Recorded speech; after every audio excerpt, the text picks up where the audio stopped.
بسم اللہ الرحمن الرحیم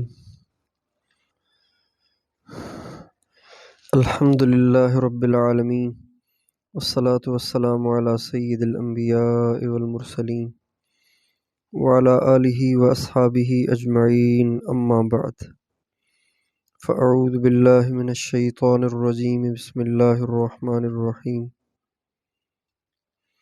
ان الذین یخشون ربهم بالغیب لهم مغفرۃ واجر کبیر سبحان ربک رب العزت عما یصفون وسلام علی المرسلین والحمد للہ رب العالمین اللہم صلی علی سیدنا محمد وعلی آل سیدنا محمد وبارک وسلم۔ انسان جو کچھ بھی کرتا ہے، انسان سے مراد سمجھدار انسان، بے وقوف، احمق، ناسمجھ نہیں۔ سمجھدار انسان جب بھی کچھ کرتا ہے تو یا تو شوق اور محبت میں کچھ کرتا ہے یا کسی خوف اور ڈر کی وجہ سے کرتا ہے۔ فضولیات اور لغویات میں لگنا یہ سمجھدار کی شان نہیں ہے، یہ ناسمجھوں کی شان ہے، یہ ناسمجھوں کی عادتیں ہوتی ہیں۔ ابھی آپ نے دیکھا کہ ہم کپڑا بچھا کے گٹلیاں پھیلا کے درود شریف پڑھ رہے تھے۔ آپ علیہ السلام کا ارشاد ہے، جب روشن دن اور روشن رات آئے تو مجھ پہ کثرت سے درود پڑھا کرو۔ اور روشن دن اور روشن رات سے مراد جمعے کی رات اور جمعے کا دن ہے۔ تو اس لیے ہم نے جمعے کی نماز کے بعد یہاں پہ درود شریف کا اہتمام کر رکھا ہے کہ جتنا بھی مجمع جمعے کی نماز میں آئے تو ان میں سے جو بیٹھنا چاہے وہ بیٹھ جائے اور بیٹھ کے 15-20 منٹ آدھا گھنٹہ درود شریف پڑھیں۔ تو ابھی ہم گٹلیاں بچھا کے درود شریف پڑھ رہے تھے، دو بچے ان گٹلیوں میں سے موتی جمع کر رہے تھے۔ سارا ٹائم موتی جمع کرتے رہے، آخر تک انہوں نے موتی جمع کیے اور بہت سارے جمع کیے۔ تو یہ تو کوئی کام نہیں ہے نا، یہ تو ایسے ہی فضول لگے رہے، لیکن چونکہ نہ سمجھ ہے نا، بچے ہیں، اس لیے فضول میں لگے رہے۔ اللہ تعالیٰ قرآن پاک میں فرماتے ہیں، انما الحیات الدنیا لعب و لہو، یہ ساری دنیا کھیل ہے، جو اس میں لگے ہوئے ہیں وہ بھی بچے ہی ہیں، بس نہ سمجھ بچے ہیں جو اس میں لگے ہوئے ہیں۔ اب ساری جماعت تو درود پڑھ کے اپنے گناہ بخشوا رہی تھی، درجے بلند کروا رہی تھی، وہ موتی جمع کر رہے تھے۔ اچھا، موتی پھر ساتھ بھی نہیں لے کر گئے۔ جب سب نے گٹلیاں کٹھی کی تو انہوں نے بھی موتی اکٹھے کر دیے، اتنی محنت سے جمع کیے اور پھر ان جمع شدہ موتیوں کو اوروں کی گٹلیوں کے ساتھ جمع کر کے چلے گئے اپنے اپنے گھر۔ بس یہی ہے دنیا، لوگ ساری زندگی لگا دیتے ہیں پیسہ جمع کرنے میں، پراپرٹیاں جمع کرنے میں، مال جمع کرنے میں، اچھے سے اچھا گھر بنانے میں۔ جب بلاوا آتا ہے تو سب کچھ یہیں جمع کرا کے اور خود تنے تنہا خالی ہاتھ چلے جاتے ہیں۔ اور یہ بھی ضروری نہیں ہے کہ زیادہ پیسہ جو چھوڑ جائے اس کو کفن بھی نصیب ہو، بہت سے بہت پیسہ چھوڑنے والے کفن سے بھی محروم رہے۔ اجل نے نہ کسرا ہی چھوڑا نہ دارا۔ بڑی عبرت ہوئی آج بچوں کے اس کام سے۔ جیسے میں سوچ رہا تھا کہ اب اتنی محنت سے انہوں نے موتی جمع کیے ہیں گٹلیوں میں سے، تو شاید جب ہم گٹلیاں جمع کریں تو شاید یہ کچھ کہیں کہ اتنی محنت سے ہم نے جمع کی، اب ہم گھر لے جائیں، اتنی محنت سے جمع کی ہیں ہم نے۔ لیکن بڑی خوشی خوشی انہوں نے بھی گٹلیوں کے ساتھ اپنی ساری محنت پونجی کو ڈبے میں ڈلوا دیا۔ تو جو سمجھدار انسان ہوتا ہے وہ یا تو اسے کوئی خوف لاحق ہوتا ہے پھر وہ کچھ کرتا ہے. جیسے غریب آدمی اس لیے کماتا ہے کہ اس کو خوف لاحق ہے، نہیں کماؤں گا تو کہاں سے چلے گا یہ کارخانہ. اور جو مالدار ہوتا ہے وہ شوق میں کماتا ہے. اسی طرح جو لوگ دین پہ چلتے ہیں یا تو وہ دین پہ چلتے ہیں خوف کی وجہ سے کہیں اللہ ناراض نہ ہو جائے، کہیں جہنم میں نہ جانا پڑے، اور کچھ لوگ اللہ کی محبت میں، حضور کی محبت میں، جنت کے شوق میں کرتے ہیں. تو یہی دو باتیں ہیں. یہ بیان ہے کہ محمد الرسول اللہ صلی اللہ علیہ وسلم جو سارے نبیوں کے امام اور سردار ہیں، ان کو کتنا خوف لاحق ہوتا تھا، کتنا ان میں خشیت اور خوف تھا. ہمارے نبی کو کتنا خوف تھا آخرت کا، اللہ کا، قیامت کا، جہنم کا، کتنا خوف تھا آپ پر، اس کا یہ بیان ہے. امام بیہقی رحمۃ اللہ علیہ ایک بہت بڑے محدث ہیں، انہوں نے اپنی کتاب میں اس حدیث کو درج کیا ہے کہ حضرت عبداللہ بن عباس رضی اللہ عنہما فرماتے ہیں کہ حضرت ابوبکر صدیق رضی اللہ تعالیٰ عنہ نے ایک دفعہ حضور نبی کریم صلی اللہ علیہ وسلم کی خدمت میں عرض کیا، یا رسول اللہ، میں دیکھ رہا ہوں کہ آپ اب بوڑھے ہونے لگے ہیں. ارا کشبت، میں دیکھ رہا ہوں کہ اب آپ بوڑھے ہو گئے. آپ نے فرمایا، سورہ ہود نے، سورہ واقعہ نے، سورہ مرسلات نے، سورہ عما یتساءلون نے، سورہ اذا الشمس کورت نے مجھے بوڑھا کر دیا. غم انسان کو بوڑھا کر دیتا ہے. غم سب سے زیادہ انسان کو جو چیز کمزور کر دیتی ہے، بہت جلد بوڑھا کر دیتی ہے، وہ غم، ٹینشن. اب یہاں تک تو بات ہو گئی نا. اب میں آپ سے پوچھتا ہوں،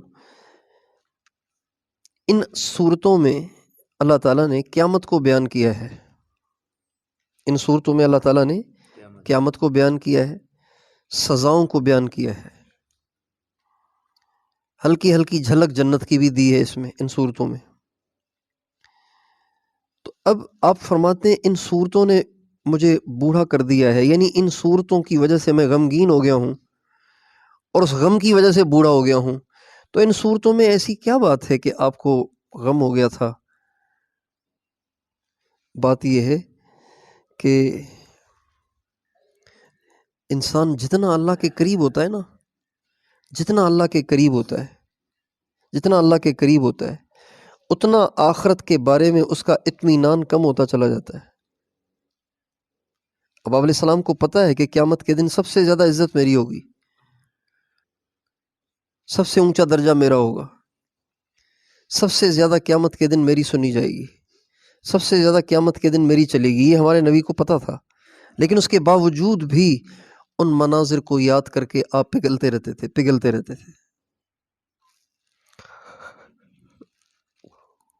ایک دفعہ حضرت عمر نے رضی اللہ تعالیٰ عنہ نے بھی عرض کیا، یا رسول اللہ، اسرع الیک الشیب، بہت جلد بڑھاپا آ گیا آپ پہ. ہمارے نبی کا جو انتقال ہوا ہے نا، وہ ہوا ہے 61 سال کی عمر میں، جنوری فروری کے حساب سے، محرم سفر کے حساب سے 63 سال آپ کی عمر ہوئی. جس کیلنڈر سے ہم چلتے ہیں نا اس لحاظ سے 61 سال عمر تھی. 61 سال تو بڑی عمر نہیں ہے نا. اب یہ جو حضرت عمر نے آپ علیہ السلام کو کہا ہے، لا مالا اس سے پہلے کہا ہے، 1 سال پہلے، 2 سال پہلے، 3 سال، 4 سال پہلے کہا ہوگا.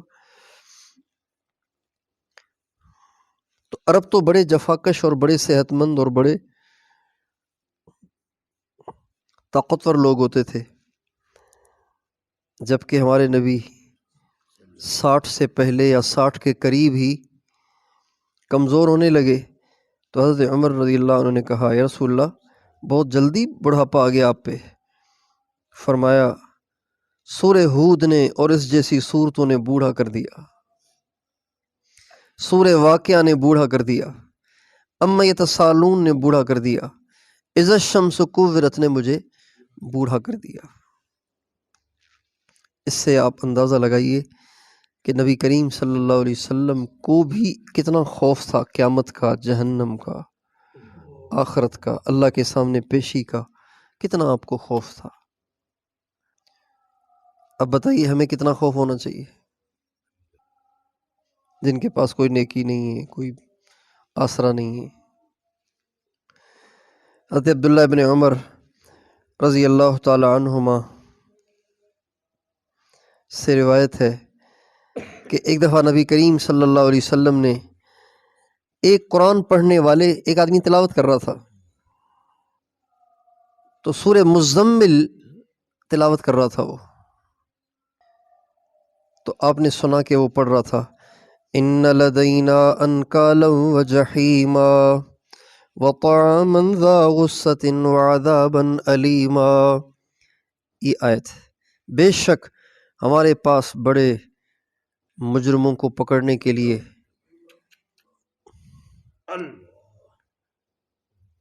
انکال کہتے ہیں کنڈوں کو، جیسے مچھلی پکڑی جاتی ہے نا، بڑے بڑے کنڈے، مچھلی کو پکڑنے کے لیے تو چھوٹا سا کنڈا ہوتا ہے۔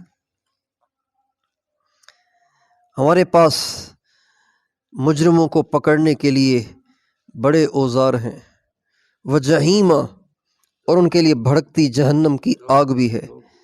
آپ علیہ السلام نے جب یہ آیت سنی تو آپ بے ہوش ہو کر گر گئے۔ کون بے ہوش ہو کے گر گئے؟ کون بے ہوش ہو گئے؟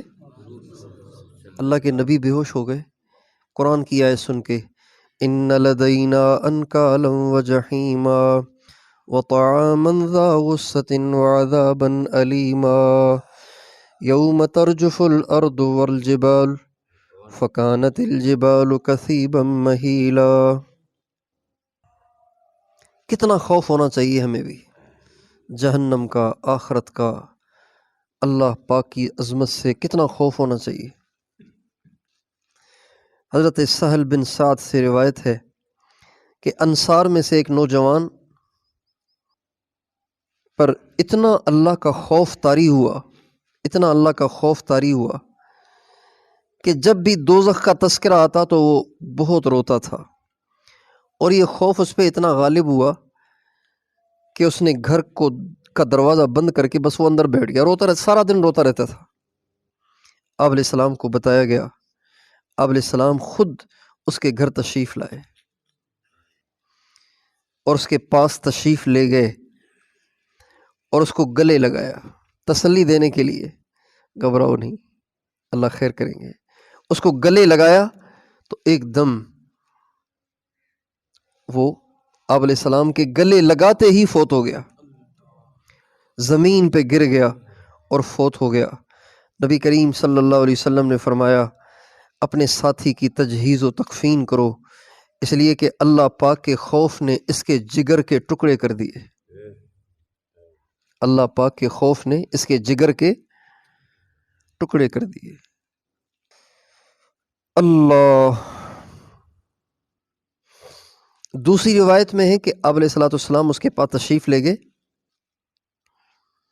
جب اس کے گھر میں آپ تشریف لے گئے، چونکہ وہ گھر کے اندر بیٹھا ہوا تھا، باہر نہیں نکلتا تھا، جب اس نے آپ علیہ السلام کو دیکھا تو وہ ایک دم کھڑا ہوا اور آپ سے گلے لگ گیا، اور گلے لگتے ہی گر گیا اور فوت ہو گیا۔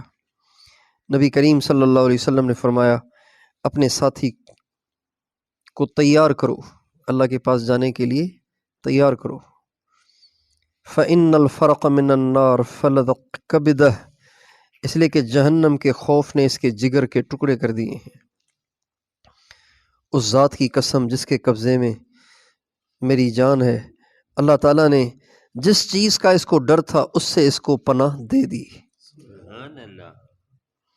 پھر آپ نے ایک اصولی بات فرمائی، اصولی بات آپ نے فرمایا جو کسی چیز کی خواہش رکھتا ہے نا تو وہ اس کو طلب کرتا ہے، اس کو ڈھونڈتا ہے، اس کے لیے جد و جہد کرتا ہے، اور جو کسی چیز سے ڈرتا ہے اس سے بھاگتا ہے، اس کے قریب نہیں جاتا، اس سے بھاگتا ہے۔ یہ اصولی بات ہے۔ اب جس کے اندر جہنم کا خوف ہوگا لا محالہ وہ جہنم میں لے جانے والے اعمال سے بھاگے گا، جس میں جنت کا شوق ہوگا وہ جنت میں لے جانے والے اعمال کی دوڑ لگائے گا، اس کی کوشش کرے گا، جد و جہد کرے گا۔ حضرت عبداللہ ابن عباس رضی اللہ تعالیٰ عنہما سے روایت ہے کہ جب اللہ تعالیٰ نے قرآن پاک کی آیت اتاری، یا ایہا الذین آمنوا قوا انفسکم و اہلیکم نارا وقودها الناس والحجارہ، اے ایمان والو اپنے آپ کو اپنے گھر والوں کو جہنم سے بچاؤ، اس کا ایندھن انسان ہیں اور پتھر ہیں۔ نبی کریم صلی اللہ علیہ وسلم نے اپنے صحابہ کو یہ آیت پڑھ کے سنائی۔ جب آیت اترتی تھی تو آپ علیہ السلام صحابہ کو سناتے تھے۔ جو ہی آپ علیہ السلام نے اس آیت کو پڑھا تو وہاں ایک نوجوان بیٹھا ہوا تھا، بے ہوش ہو کر گر گیا۔ نبی کریم صلی اللہ علیہ وسلم نے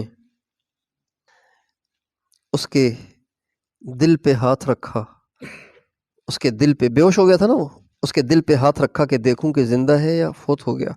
اس کے دل پہ ہاتھ رکھا تو دل ابھی دھڑک رہا تھا۔ آپ علیہ السلام نے فرمایا، نوجوان لا الہ الا اللہ کہو۔ اس نے لا الہ الا اللہ کہا۔ آپ نے فرمایا، تجھے مبارک ہو، تو جنتی ہو گیا۔ آپ علیہ السلام نے صحابہ نے کہا، یا رسول اللہ، یہ جو آپ نے جنت کی بشارت دی ہے تو یہ صرف اسی کے لیے ہے؟ آپ نے فرمایا، تم نے سنا نہیں اللہ تعالیٰ نے کیا فرمایا ہے؟ ذَلِكَ لِمَنْ خَافَ مَقَامِي وَخَافَ وَعِيدِ، جنت اسے ملے گی جو میرے سامنے قیامت کے دن کھڑا ہونے سے ڈرے اور میری وعید سے خوف کھاتا ہو، اس کو ملے گی جنت۔ تو چونکہ یہ اللہ سے بہت ڈر رہا تھا اس لیے میں نے کہہ دیا کہ یہ جنتی ہو گیا۔ حضرت سعید بن مسیب سے روایت ہے کہ حضرت عمر رضی اللہ عنہ ایک دفعہ بیمار ہوئے۔ نبی کریم صلی اللہ علیہ وسلم حضرت عمر کی عیادت کے لیے تشریف لائے اور فرمایا، عمر کیا حال ہے؟ عمر اپنے آپ کو کیسا پا رہے ہو؟ کیف تجدک یا عمر، عمر اپنے آپ کو کیسا پا رہے ہو؟ کہنے لگے، یا رسول اللہ، امید بھی ہے ڈر بھی لگ رہا ہے۔ امید بھی ہے کہ اگر اسی مرض میں چلا جاؤں تو اللہ بڑا مہربان ہے، لیکن ڈر بھی ہے کہ میرے پاس اعمال نہیں ہیں۔ آپ علیہ السلام نے فرمایا، جس مومن کے دل میں امید اور خوف دونوں جمع ہو جائیں، اللہ پاک اس کو وہ چیز دے دیتا ہے جس کی اس نے امید کی ہے، اور اس چیز سے اس کو نجات دے دیتا ہے جس سے وہ ڈر رہا ہو۔ اللہ کی رحمت کی امید ہے تو رحمت مل جاتی ہے، جنت میں چلا جاتا ہے۔ اللہ کا خوف ہوتا ہے، جہنم سے ڈر رہا ہوتا ہے تو اللہ تعالیٰ جہنم سے اس کو امان دے دیتا ہے۔ حضرت عبداللہ ابن رومی سے روایت ہے کہ مجھے یہ بات پہنچی کہ حضرت عثمان رضی اللہ تعالیٰ عنہ نے ارشاد فرمایا، اگر اللہ تعالیٰ مجھے جنت اور جہنم کے بیچ میں کھڑا کر دے اور مجھے نہیں پتا ہو کہ اب مجھے کہاں بھیجا جائے گا، مجھے نہیں پتا، ابھی مجھے پتا نہیں میرے لیے کیا فیصلہ ہوا ہے، تو اس وقت میں اس بات کی تمنا کروں گا کہ اے کاش یہ جاننے سے پہلے کہ میں کہاں جاؤں گا، اس سے پہلے میں راکھ بن جاؤں۔ اگر میں جہنم اور جنت کے درمیان کھڑا ہوا ہوں اور مجھے نہیں پتا کہ اب میں نے کہاں جانا ہے، فیصلہ آنا ہے، پتہ نہیں کہاں کا آنا ہے، تو میری خواہش ہوگی کہ اے کاش اللہ تعالیٰ فیصلہ سنانے سے پہلے مجھے راکھ بنا دے۔ یہ ہے خوف، یہ ان کو ہے جن کے نکاح میں سرکار دو عالم صلی اللہ علیہ وسلم کی دو بیٹیاں ہیں جو دوہرے داماد ہیں ہمارے نبی کے، ان کو اتنا اللہ کا خوف ہے۔ آپ فرماتے تھے، میں کیسے حیا نہ کروں اس شخص سے جس سے فرشتے بھی حیا کرتے ہیں۔ اور آپ نے فرمایا، عثمان، جنت میں ہر نبی کا ایک ساتھی ہوگا، میری جنت کا ساتھی تو ہوگا۔ غزوہ تبوک میں جب ہمارے نبی نے صحابہ سے اللہ کے راستے میں خرچ کرنے کا حکم دیا اور سارے صحابہ جو لا سکتا تھا وہ لے آیا، حضرت عثمان سب سے زیادہ مال لائے۔ 30,000 آدمی تھے، 10,000 آدمیوں کا سارا خرچہ انہوں نے اٹھا لیا۔ 10,000 آدمیوں کا سارا خرچہ انہوں نے اٹھایا، یہاں تک کہ ان کے توشے، ان کے سامان کو جن بوروں میں ڈالا گیا، ان بوروں کو باندھنے کے لیے جس دھاگے اور رسی کی ضرورت تھی نا، وہ بھی حضرت عثمان نے دی۔ تہائی لشکر کا سامان دیا۔ جب وہ سارا سامان لایا گیا، آپ علیہ السلام ان سکوں کو اٹھاتے تھے اور اپنے ہاتھوں سے پلٹتے تھے، اور آپ فرماتے تھے ما ضر عثمان اللہ یعمل بعدہ، عثمان آج کے بعد کوئی نیکی نہ کرے، بس یہی اس کے لیے کافی ہے۔ آج کے بعد اگر عثمان کوئی بھی نیکی نہ کرے تو یہ جو آج اس نے کیا ہے نا، یہ اس کے لیے کافی ہے۔ پھر بھی فرما رہے ہیں کہ اگر میں جہنم اور جنت کے درمیان کھڑا کیا جاؤں اور مجھے اور ابھی میرا حکم نہ آئے کہ میں نے کہاں جانا ہے، اور مجھے علم بھی نہ ہو کہ کہاں جانا ہے، تو میری خواہش ہوگی کہ اے کاش اللہ مجھے راکھ بنا دیتا اس سے پہلے کہ میرے لیے فیصلہ صادر ہو۔ حضرت ابو عبیدہ بن جراح رضی اللہ تعالیٰ عنہ ہمارے نبی کے صحابی ہیں، عشرہ مبشرہ میں سے ہیں۔ آپ علیہ السلام نے فرمایا ان لکل امت امینا و امین امتی ابو عبیدہ بن الجراح، ہر امت کا ایک امین ہوگا، میری امت کا امین ابو عبیدہ، ہر امت کا ایک امین ہے، میری امت میں سب سے زیادہ امانت دار ابو عبیدہ بن جراح ہیں۔ سارے صحابہ امانت دار ہیں، لیکن ہر صحابی کے اندر کوئی نمایاں خوبی تھی۔ حضرت ابوبکر صدیق کی نمایاں خوبی رحم دلی تھی۔ حضرت عمر کی نمایاں خوبی اللہ پاک کے حکم کے بارے میں استقامت اور ڈٹ جانا تھا۔ حضرت عثمان کی نمایاں خوبی حیا تھا۔ حضرت علی کی نمایاں خوبی قضا تھا۔ فیصلے بڑے اچھے کرتے تھے، دنیا دنگ رہ جاتی تھی۔ ایک دفعہ دو شخصوں کے درمیان فیصلہ کیا، آپ علیہ السلام کو بتایا گیا کہ رسول اللہ یہ علی نے فیصلہ کیا۔ فرمایا میں بھی یہی سمجھتا ہوں کہ جو علی نے کیا ہے بظاہر میں بھی سمجھتا ہوں کہ یہی فیصلہ ہونا چاہیے۔ ہر صحابی کی ہر گلیرا رنگ و بوئے دیگرست، ہر پھول کی اپنی خوشبو ہے۔ ہر صحابی کے اندر الگ الگ اللہ نے خوبیاں رکھی ہیں۔ سارے صحابہ خوبیوں کا مجموعہ ہیں، لیکن کوئی کوئی خوبی ان میں نمایاں ہے۔ حضرت ابو عبیدہ بن جراح میں یہ خوبی تھی، وہ فرماتے تھے لوددت انی کبش، میری خواہش ہے کہ اے کاش میں کوئی مینڈھا ہوتا، میرے گھر والے مجھے ذبح کر دیتے اور میرا گوشت کھا لیتے، میرا شوربہ پی لیتے۔ ذبح ہو جاتا تو ایک ہی دفعہ درد ہوتا، اب پتہ نہیں قبر میں کیا ہونا ہے، موت پہ کیا ہونا ہے، قیامت میں کیا ہونا ہے۔ حالانکہ پتہ ہے کہ جنتی ہوں، لیکن خوف اتنا طاری ہے کہ کاش میں کوئی مینڈھا ہوتا، میرے گھر والے مجھے ذبح کر دیتے، میرا گوشت کھا لیتے، شوربہ پی لیتے۔ حضرت عمران بن حسین ہمارے نبی کے صحابی ہیں رضی اللہ عنہ، وہ فرماتے ہیں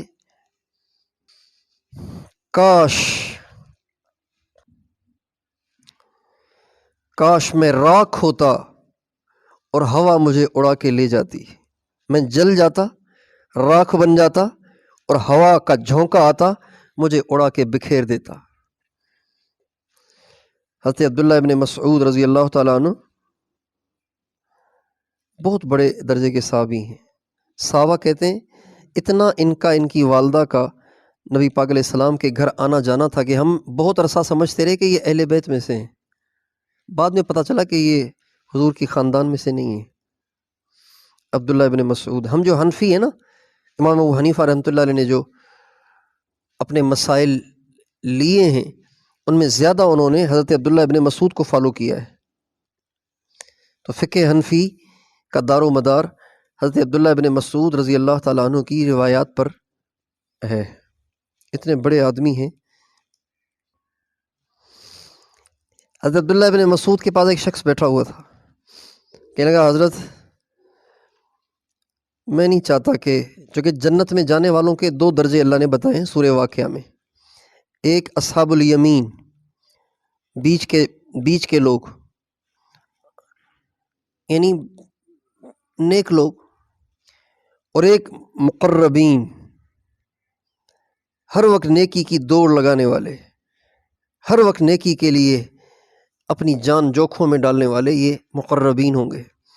تو اس شخص نے حضرت عبداللہ بن مسعود سے کہا، حضرت میرا دل نہیں کرتا کہ میں اصحاب الیمین میں سے بنوں، میرا دل کرتا ہے اللہ مجھے مقربین میں سے بنائے، میرا دل کرتا ہے کہ میں مقربین میں سے بنوں۔ تو حضرت عبداللہ ابن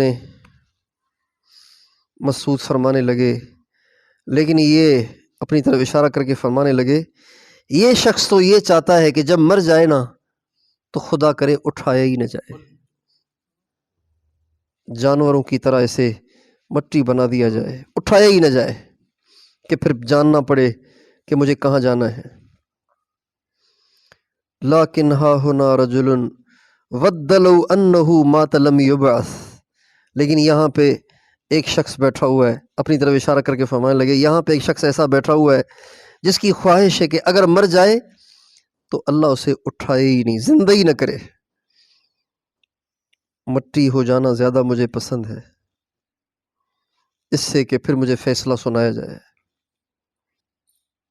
حضرت امام حسن بصری سے روایت ہے، فرماتے ہیں کہ عبداللہ بن مسعود رضی اللہ تعالی عنہ فرماتے تھے، اگر اللہ مجھے جنت اور جہنم کے بیچ میں کھڑا کر دے اور مجھے کہے بولو کہاں جانا چاہتے ہو، تم خود فیصلہ کرو،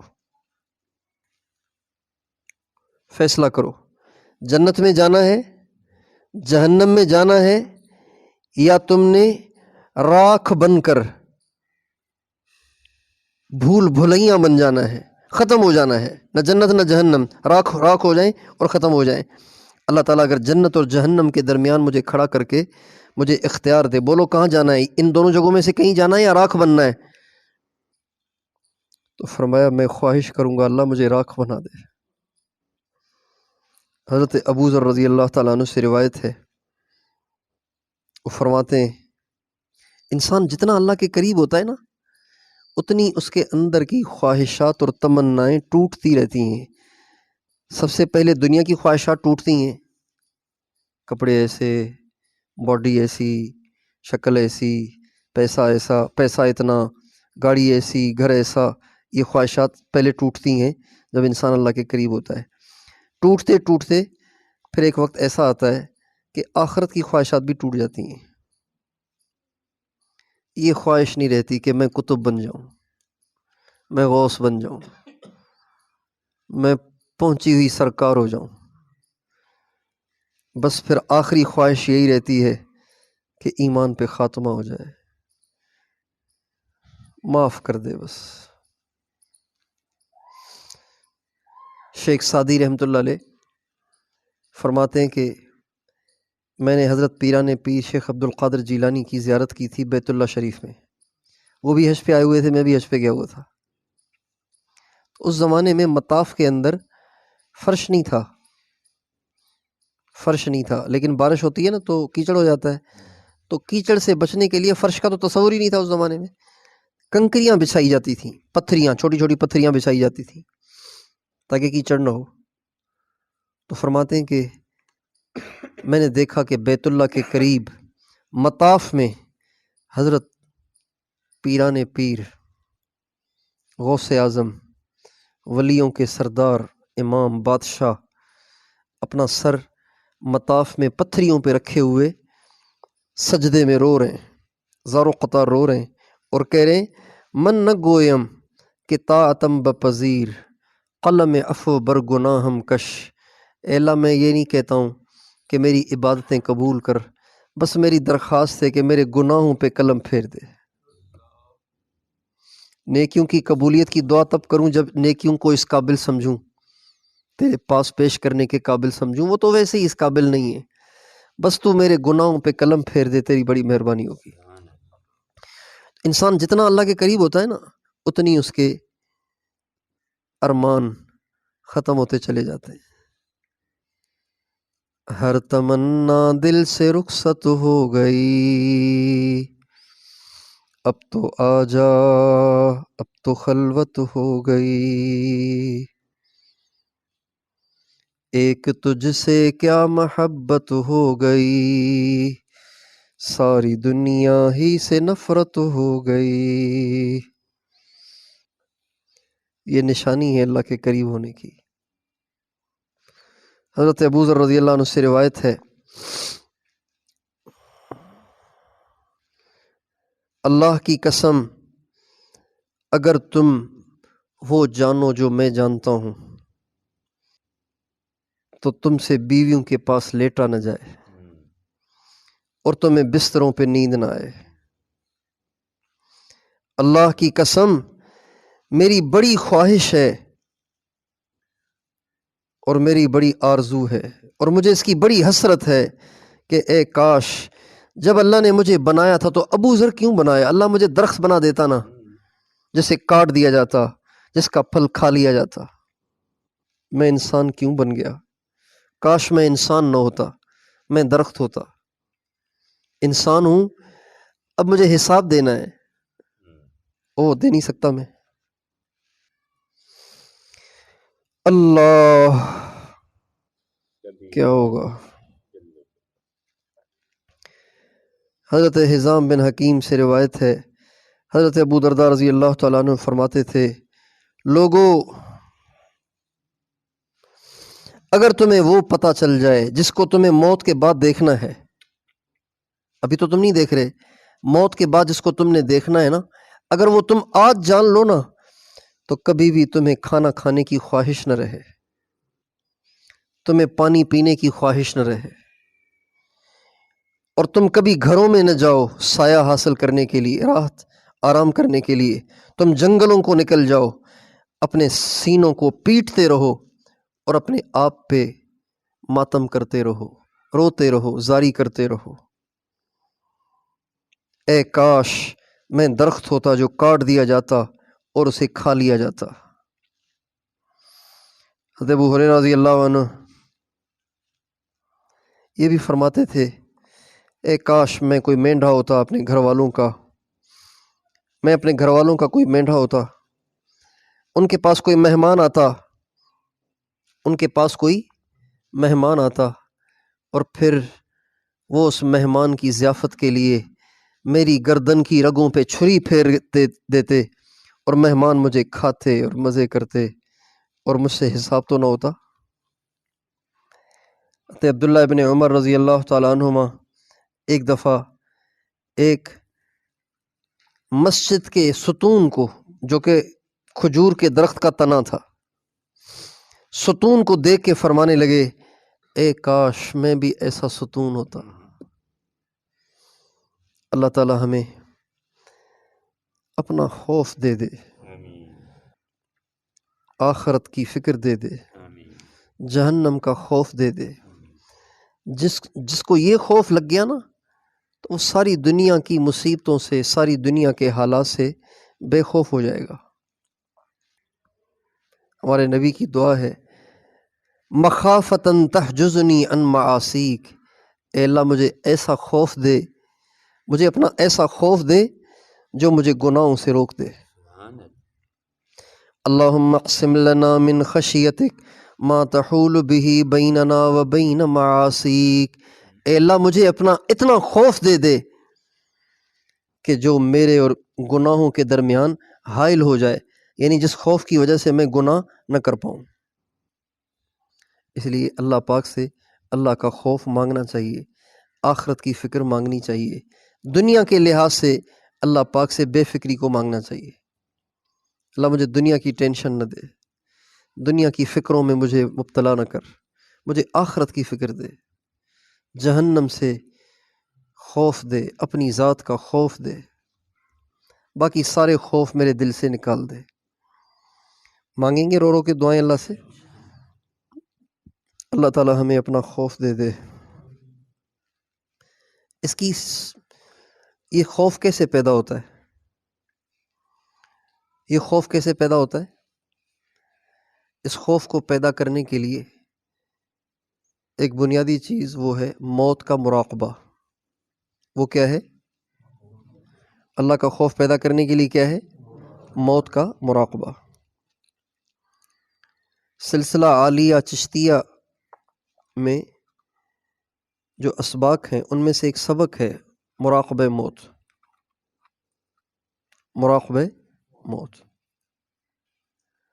اللہ کا خوف پیدا کرنے کے لیے زبردست چیز ہے، گناہوں سے نکلنے کے لیے زبردست چیز ہے، زبردست چیز ہے. جس سے بالکل گناہ نہ چھوٹ رہے ہو نا، گناہوں کا رسیہ بن چکا ہو، گناہوں کا نشہ ہی بن چکا ہو، موت کا مراقبہ کرے گا گناہ چھوٹ جائیں گے. پکی بات ہے، ہو ہی نہیں سکتا کہ گناہ نہ چھوٹے. اب ہر ایک کی اپنی اپنی استعداد ہے، کسی کو زیادہ ٹائم لگے گا، کسی کو تھوڑا ٹائم لگے گا. حضرت مولانا جمشید صاحب کے پاس مجھے ایک ساتھی نے کہا کہ یار مجھ سے گناہ نہیں چھوٹتے، میں بہت گناہوں میں مبتلا ہوں، کیا کروں؟ میں اس کو مولانا جمشید صاحب کے پاس لے گیا. وہ وقت میں چل رہے تھے، میں مولانا جمشید صاحب کی خدمت میں تھا، تو میں ان کو لے گیا مولانا کے پاس. تو مولانا نے فرمایا آپ موت کا مراقبہ شروع کریں. اس کو موت کا مراقبہ بتایا. جب وہ پھر تشکیل میں چلے گئے، تشکیل سے واپس آئے، میں نے پوچھا ہاں بھائی مولانا نے جو نسخہ بتایا اس کا کیا فائدہ ہوا، کچھ ہوا کہ نہیں ہوا؟ کہنے لگے اللہ کا شکر ہے چھوٹ گئے سارے گناہ. پھر مولانا نے ایک واقعہ سنایا. مولانا جمشید صاحب اللہ ان کی قبر پہ کروڑوں رحمتیں نازل فرمائے، اللہ ان کو اپنے شایان شان ہر محبت کا اور تربیت کا بہترین بدلہ دے. وہ بڑے بے مثال آدمی تھے، ایسے لوگ دنیا میں اب نظر ہی نہیں آتے. ایک کھیپ تھی جو سب کے سب رخصت ہو گئے، گنے چنے کوئی دانے رہ گئے ہیں، باقی دنیا خالی ہو گئی ہے. اندھیرا ہی اندھیرا ہے. دنیا تھی نہیں ان کے دل میں، تھی نہیں دنیا سے لگاؤ تھا ہی نہیں ان کو، بالکل تھا ہی نہیں. دنیا سے ان کو لگاؤ تھا ہی نہیں، دنیا وہ چاہتے ہی نہیں تھے. ایسے لگتا تھا جیسے وہ اس دور کے آدمی نہیں ہیں، کوئی صحابہ کے تابعین کے زمانے کے آدمی ہیں، اللہ تعالیٰ نے دوبارہ ان کو بھیج دیا ہے دنیا میں. ایسے لگتا تھا اس دور کے آدمی نہیں تھے. ہو گیا نہ کپڑوں کی ٹینشن، نہ بننے سنورنے کی، نہ دنیا کی، نہ پیسوں کی، نہ جیب میں کیا ہے.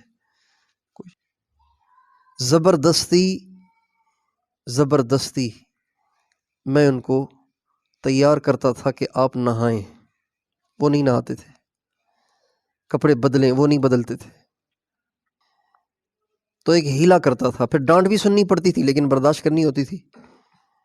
ہیلا یہ کرتے تھے کہ عصر کی نماز سے پہلے وہ جاتے تھے پیشاب وضو کرنے کے لیے، تو میں ہلکا سا گرم پانی بالٹی میں رکھ کے وضو خانے پہ رکھ کے آتا تھا. جو ہی پیشاب کر کے باہر نکلتے تھے تو بہت روبدار تھے. ان سے بات بڑے بڑے علماء بھی نہیں کر پاتے تھے. میرے جو اساتذہ تھے وہ بھی ان سے بات نہیں کر پاتے تھے. لیکن چونکہ انہوں نے مجھے بچپن سے ہی محبت دی، جو ہی میں داخل ہوا، چونکہ سندھ کے لوگ وہاں تھے نہیں، انہوں نے مجھے شروع سے ہی بڑی محبت دی. مجھے ہدیے دیتے، مجھے خرچی دیتے. تو ان کی شدید محبت کی وجہ سے پھر مجھے جرت ہوتی تھی بات کرنے کی، لیکن ڈرتا پھر بھی تھا بہت. تو جب پیشاب کر کے استنجا کر کے باہر نکلتے تو میں عرض کرتا حضرت میں دروازہ بند کر لیتا ہوں، وضو کی بجا پانی ڈال لیں، یہ کہہ کے میں دروازہ بند کر دیتا. اب وہ غصے ہوئے ہیں، ان کا چہرہ پیلا ہوا ہے، لال ہوا ہے، میں دیکھتا ہی نہیں تھا.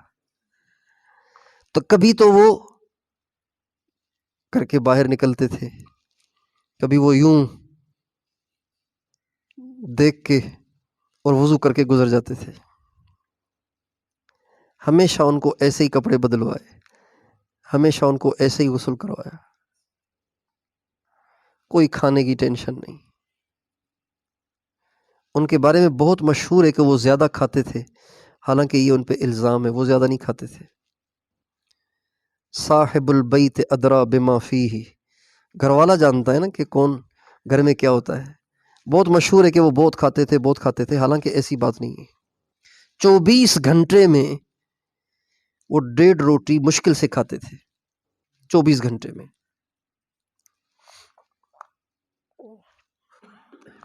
اور وہ بھی کھچڑی بنا کے کھاتے تھے، شوربے میں، سادے شوربے، بالکل سادہ شوربہ، پانی اور ہلکا سا مسالہ، نمک، بالکل پانی جیسا شوربہ،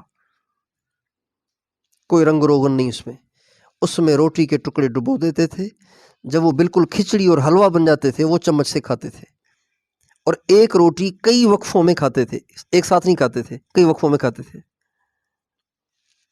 البتہ چونکہ حکمت سے ان کو کچھ مناسبت تھی تو وہ اپنے لیے کشتہ بناتے تھے، تو 24 گھنٹے میں 1 یا 2 دفعہ آدھی چمچ کشتہ کھاتے تھے بس۔ اس سے کہنے والوں نے یہ کہا کہ مولانا بہت کھاتے ہیں، رات کو 2 بجے بھی دیکھو تو ان کے ہاتھ میں چمچ ہوتا ہے، حالانکہ اللہ کی قسم وہ زیادہ نہیں کھاتے تھے، بہت تھوڑا کھاتے تھے۔ واللہ لم تر عینی مثلہ قبلہ، اللہ کی قسم ہم نے ایسا آدمی نہیں دیکھا۔ جتنا انہوں نے اپنے آپ کو بٹرایا اتنا کسی نے بھی نہیں بٹرایا۔ ہر بزرگ کی اپنی شان ہے نا، اللہ کی محبت، اللہ کی عظمت، اللہ کا جنون، یہ حاجی صاحب میں دیکھا۔ اور اپنے آپ کو مٹرانا اور دنیا سے رتی برابر بھی رغبت نہ ہونا اور ہر وقت اپنے آپ کو مجاہدے میں رکھنا، اس میں مولانا جمشید صاحب کی کوئی مثال ہی نہیں، مثال ہی نہیں کوئی۔ تو مولانا جمشید صاحب نے واقعہ سنایا، فرمانے لگے کہ مدرسے کے ایک طالب علم نے مجھے خط لکھا اور فرمایا کہ اس نے کہا کہ جی میں مدرسے میں طالب علم ہوں، پڑھتا ہوں، لیکن ہر وقت مجھے گناہوں کے ہی خیالات اور گناہوں کے ہی جذبات رہتے ہیں، نیکی کرنے کو دل نہیں کرتا، ہر وقت گناہوں کی طرف رغبت ہے، میں کیا کروں؟ مولانا جمشید صاحب نے فرمایا کہ میں نے اس کو خط کا جواب لکھا کہ آپ موت کا مراقبہ کریں۔ کچھ عرصے کے بعد اس نوجوان کا دوبارہ خط آیا کہ اللہ کا شکر ہے گناہوں کی رغبت ختم ہو گئی، نیکی کی رغبت پیدا ہو گئی۔ موت کا مراقبہ، تو اللہ کا خوف پیدا کرنے کے لیے جو سب سے مفید چیز ہے وہ ہے موت کا مراقبہ۔ موت کا مراقبہ کرنے کا طریقہ یہ ہے کہ آپ آنکھوں کو بند کر لیں، تنہائی میں ہو، شور نہ ہو، تنہائی میں ہو، بہتر یہ ہے کہ رات کا وقت ہو، آپ آنکھیں بند کر کے سر جھکا لیں اور اپنے آپ سے کہیں عبداللہ ایک وقت آنا ہے کہ تو نے مرنا ہے، یہ کہہ کر ایک تصور بنائیں کہ میں اپنے گھر میں لیٹا ہوا ہوں اور بہت بیمار ہو گیا ہوں، اور اب تو ڈاکٹروں نے بھی جواب دے دیے ہیں، میرے رشتہ دار آس پاس سے اکٹھے ہو گئے ہیں اور وہ سب میرے لیے دعائیں کر رہے ہیں، اور میں ان کے بیچ میں لیٹا ہوا ہوں، بے بسی کے ساتھ دیکھ رہا ہوں کہ ان میں سے کوئی بھی نہیں بچا سکتا مجھے اب۔ میرے اہل و عیال رو رہے ہیں، میرے رشتہ دار ان کو تسلیاں دے رہے ہیں، نہیں اللہ اس کی عمر میں برکت دے گا، انشاءاللہ ٹھیک ہو جائے گا، لیکن میں جان رہا ہوں کہ اب میں نہیں بچ سکتا ہوں۔ اچانک میرے پیارے اور میرے رشتہ دار میرے آس پاس کھڑے ہوئے تھے، میں لیٹا ہوا تھا، اچانک میرے پاؤں ٹھنڈے ہونا شروع ہو گئے اور پھر میری ٹانگیں ٹھنڈی ہونا شروع ہو گئی اور پھر میرا پیٹ ٹھنڈا ہونا شروع ہوا اور پھر میری کندھے ٹھنڈے ہونا شروع ہو گئے اور ایک دم میری گردن جو ڈھلک گئی اور آنکھیں اوپر چڑھ گئیں تو سارے گھر میں کوہرام مچ گیا۔ اب کوئی پاؤں سے چمٹ کے رو رہا ہے، کوئی ماتھے کو بوسہ دے رہا ہے، کوئی میرے سر سے لپٹ کے رو رہا ہے، کوئی میری چارپائی سے لپٹ کے رو رہا ہے، ماں بھائی بہن سب کے سب رو رہے ہیں، سارے رشتہ دار رو رہے ہیں، اور میں میری لاش ان کے بیچ میں رکھی ہوئی ہے۔ تھوڑی ہی دیر میں آواز آئی، بھائی غسل دینے والے کو بلاؤ۔ اب غسل دینے والے کو بلایا جا رہا ہے۔ مجھے گھر کے کمرے سے اٹھا کے صحن میں لایا گیا اور میرے کپڑے پھاڑ کے اتار دیے گئے اور میرے اوپر ایک سفید کپڑا ڈال دیا گیا اور بالٹی بھر کر پاس رکھی گئی۔ غسل دینے والے اب مجھے غسل دے رہے ہیں۔ میں کروٹ بھی نہیں بدل سک رہا، وہ میری کروٹ بدلتے ہیں اور مجھے صابن لگا رہے ہیں، مجھے غسل دے رہے ہیں۔ اب میرا غسل ہو چکا ہے۔ اب میرے ماتھے پہ، ہاتھوں پہ، گھٹنوں پہ، پاؤں پہ خوشبو ملی جا رہی ہے۔ اب مجھے کفن پہنایا جا رہا ہے اور اب مجھے کفن پہنا کے تختے سے اٹھا کے مجھے چارپائی پہ لٹایا جا رہا ہے اور اس چارپائی پر لٹا کے میرے چہرے کو کھول دیا گیا ہے۔ غسل دینے والا چلا گیا ہے۔ میرے رشتہ دار جو گھر کے اندر بیٹھے رو رہے تھے وہ صحن سے باہر نکل کے آ کے مجھ سے لپٹ رہے ہیں۔ میری بیٹیاں، میرے بیٹے، میری ماں، میرے بھائی، میری بہنیں، میری بیوی ایک طرف کونے میں دیوار پہ سر رکھ کے رو رہی ہے، اور اس لیے کہ وہ بیوہ ہو گئی ہے۔ اور تھوڑی دیر میں مردوں کی طرف سے اعلان ہوا، اندر ہو جاؤ، جنازہ لے کر جانا ہے۔ جب جنازہ اٹھایا جانے لگا تو گھر میں چیخ و پکار مچ گئی۔ میری چارپائی کو لے کر باہر نکلے اور اب قبرستان لے کر جا رہے ہیں اور وہاں جنازہ پڑا ہے۔ میری چارپائی کو قبر کے کنارے پہ رکھا ہے۔ میرے رشتہ داروں میں سے ایک دو قبر میں اتر گئے، ایک نے سر کو پکڑا، ایک نے پاؤں کو پکڑا، ایک نے کمر میں ہاتھ ڈالا اور مجھے قبر میں اتار رہے ہیں اور میرا چہرہ قبلے کی طرف کر رہے ہیں، اور پھر میرا چہرہ بھی، میرے چہرے سے کفن کو بھی ہٹا دیا، اور پھر وہ رشتہ دار قبر سے باہر آ گئے اور مجھے اکیلا چھوڑ گئے، اور اب اس کے اوپر اینٹیں رکھی جا رہی ہیں اور اب اس کے اوپر مٹی ڈالی جا رہی ہے، اور لمحوں میں ہی میں اپنے پیاروں کی نظروں سے ہمیشہ کے لیے اوجھل ہو گیا، ہمیشہ کے لیے اوجھل ہو گیا۔ مٹی ڈالنے والے ڈال رہے، میرے پیارے، میرے بچے مٹی ڈالتے ہوئے رو رہے، اور ابھی وہ مٹی ڈال ہی رہے تھے کہ میرے پاس دو ایسے فرشتے آ گئے جن کے بال پاؤں تک لمبے ہیں اور ان کے دانت بیل کے سینگوں کی طرح موٹے اور باہر نکلے ہوئے اور مڑے ہوئے ہیں۔ ان کے منہ سے بجائے سانس کے آگ کے شعلے نکل رہے ہیں۔ ان کی آواز بادلوں کی گرج کی طرح سے ہے۔ وہ مجھے کہتے ہیں اٹھ کے بیٹھ جا، روب دار آواز سے مجھے کہتے ہیں اجلس، اٹھ کے بیٹھ جا۔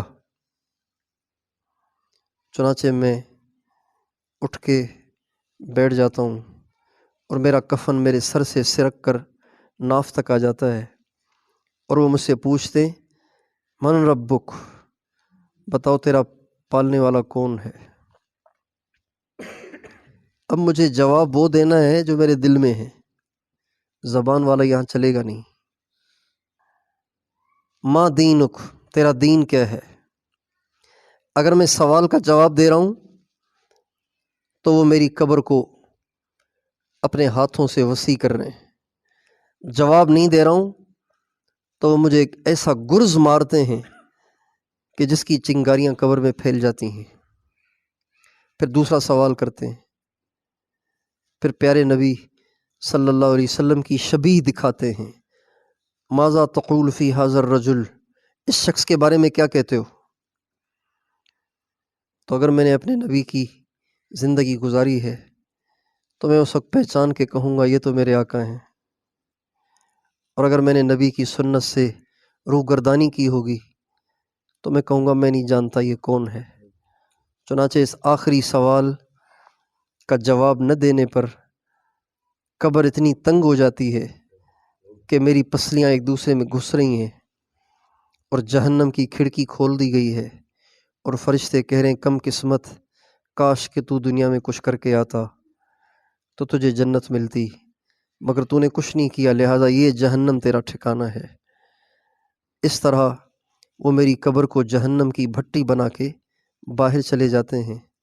میں چیخ رہا ہوں، چلا رہا ہوں، اور یہ سب کچھ چند ہی فٹ کے فاصلے پہ اندر ہو رہا ہے۔ میرے رشتہ دار باہر کھڑے ہوئے، ان کو پتہ ہی نہیں مجھ پہ کیا بیت رہی ہے۔ اس کو کہتے ہیں موت کا مراقبہ۔ یہ ہمارے سلسلہ عالیہ چشتیہ کا اہم سبق ہے۔ تو اللہ کا خوف، جہنم کا خوف، آخرت کی فکر پیدا کرنے کے لیے مفید ترین چیز ہے یہ موت کا مراقبہ۔ ایک بات۔ دوسری بات، آخرت کا خوف، جہنم کا خوف، اللہ کا خوف پیدا کرنے کے لیے ایک چیز یہ ہے کہ کوئی بھی دنیا کی نعمت آپ کو نظر آئے نا تو آپ فوراً اس کا تقابل کریں آخرت کی نعمت کے ساتھ۔ کوئی بھی دنیا کی پریشانی آئے تو اس کا تقابل کریں آخرت کی پریشانی کے ساتھ۔ نعمت کا تقابل کیا جائے آخرت کی نعمت کے ساتھ۔ کسی معاملے میں اچھی کمائی ہوئی تو خوش نہ ہوں، فوراً کہیں یہ تو کچھ بھی نہیں ہے، اصل کمائی تو یہ ہے کہ فرض نماز تکبیر اولیٰ کے ساتھ نصیب ہو، یہ ہے اصل کمائی، یہ تو آنی جانی چیز ہے، فوراً اس کا تقابل کریں۔ یہ کیا ہے، یہ تو چھوٹ جائے گا، وہاں جو ملے گا وہ باقی رہے گا۔ آپ علیہ السلام سے صحابہ نے کہا یا رسول اللہ آج تو بہت نفع ہوا۔ کہا کتنا؟ کہا 300 کیا چاندی۔ فرمایا اس سے بہتر چیز بتاؤں؟ کہا کیا؟ فرض نماز کے بعد 2 رکعت نفل پڑھ لیا کرو۔ ہو گیا نا تقابل، دنیا کی محبت ختم ہو گئی۔ منافقین نے غزوہ تبوک کے موقع پر جب مسلمان نکل رہے تھے اور شدید گرمی تھی تو منافقین کہتے تھے لا تنفروا فی الحر، بہت گرمی ہے، نہیں نکلنا چاہیے، کہاں جا رہے ہو تم؟ تو اللہ نے فوراً آیت اتار دی قل نار جہنم اشد حرا، اے نبی ان سے کہو کہ یہ تو کچھ بھی نہیں ہے، جہنم کی گرمی سے بہت زیادہ ہے۔ تو دنیا کی پریشانی کا تقابل کیا جائے آخرت کی۔ آپ کہیں دھوپ میں کھڑے ہیں، گرمی سے شرابور ہو رہے ہیں، پاؤں آپ کے جل رہے ہیں، فوراً سوچیں ہائے جہنم کیا ہوگی، قیامت کیا ہوگی۔ کسی پکوڑے والے کے پاس سے گزر رہے ہیں اور اس کی کڑھائی کے نیچے آگ بھڑک رہی ہے، اس کو دیکھ کے کہیں اگر کوئی پکڑ کے میرا سر اندر ڈال دے تو کیا ہوگا۔ یہ اتنی خوفناک ہے، جہنم کی آگ کتنی خوفناک ہوگی۔ ہر دنیا کی پریشانی اور مصیبت کا تقابل کریں آخرت کی مصیبت، پریشانی اور عذاب کے ساتھ۔ یہ خوف پیدا کرنے کا طریقہ ہے۔ ایک نوجوان تپتی ہوئی ریت پر، حجاز میں، عرب میں ریت اتنی تپتی ہے جیسے آگ، بالکل جیسے آگ ہوتی ہے نا، ویسے ہماری طرح نہیں، آگ ہوتی ہے بالکل۔ میری ایک دفعہ چپل گم ہو گئی مدینہ منورہ میں۔ اب مجھے ہوٹل جانا ہے تو لوگ تو چپل گم ہو جائے تو جو چپل نظر آتی ہے وہ اٹھا کے لے جاتے ہیں، ناجائز ہے، حرام ہے، اس کی چوری ہوگی تو وہ دوسرے کی چوری کر لیتا ہے، اور سمجھتے ہیں کہ مدینے میں سب ٹھیک ہے۔ 2 چیزوں کے بارے میں حرمین شریف میں لوگ بہت لاپرواہی اختیار کرتے ہیں۔ ایک چپلوں کے معاملے میں ہر چپل کو سمجھتے ہیں کہ اس کو اٹھانا ٹھیک ہے، اور دوسرا نمازی کے سامنے سے گزرنے میں سمجھتے ہیں کہ یہاں نمازی کے سامنے سے گزرنا جائز ہے، بے دھڑک نمازیوں کے سامنے سے گزرتے رہتے ہیں۔ بہت نہ سمجھی، جس شہر میں، جس مسجد میں یہ حکم سنایا گیا کہ اگر نمازی کے سامنے سے گزرنے والے کو پتہ چل جائے تو وہ 1 سال تک کھڑا رہے، اسی مسجد میں اس کی خلاف ورزی کر رہے ہیں۔ کتنی عجیب بات ہے، حضور کے سامنے نافرمانی کر رہے ہیں حضور کی۔ تو چپل گم ہو گئی، اب دوپہر کا وقت ہے، ظہر کی نماز کے بعد کا ٹائم ہے، یا اللہ کہاں جاؤں۔ تو میں نے ڈسٹ بن، بڑے بڑے ڈسٹ بن رکھے ہوتے ہیں وہاں پہ، ان میں شاپر ڈھونڈے تو 2 شاپر اپنے 2 پاؤں پہ باندھ دی، ایک 2 اس پہ 2 اس پہ باندھ دیے، چونکہ زمین اتنی گرم ہوتی ہے کہ آدمی برداشت ہی نہیں کر سکتا، تو میں دونوں پاؤں پہ شاپر باندھ کے میں نے لگائی دوڑ، کیونکہ مجھے پتا تھا کہ یہ شاپر بھی سڑک ہے نا تو پھٹ جائے گی، لیکن وہ پھٹی نہیں، وہ پگھل گئی، میرے پاؤں سے شاپر چپک گئی، تھوڑا سا میں چلا تو وہ شاپر پلاسٹک کی ہے نا تو وہ پگھل کے میرے پاؤں سے چپک گئی، ایسی گرمی ہوتی ہے۔ اس تپتی ہوئی ریت پر ایک نوجوان صحابی اپنا کرتا اتار کے لیٹے ہوئے ہیں اور کروٹیں بدل رہے اور اپنے آپ سے کہہ رہے ہیں جب تجھ سے یہ گرمی برداشت نہیں ہو رہی تو جہنم کی کیسے برداشت کرو گے؟ آپ نے فرمایا اے جوان، تیرے رونے نے تو آج فرشتوں کو بھی رلا دیا۔ پھر آپ نے فرمایا آپ نے صحابہ سے فرمایا سب اس سے دعا کرو، اس کی دعا قبول ہے، سارے اس سے دعا کرو۔ تو دنیا کی ہر پریشانی کا تقابل کرنا آخرت کی پریشانی سے، اس سے خوف پیدا ہوگا، آخرت کی فکر پیدا ہوگی۔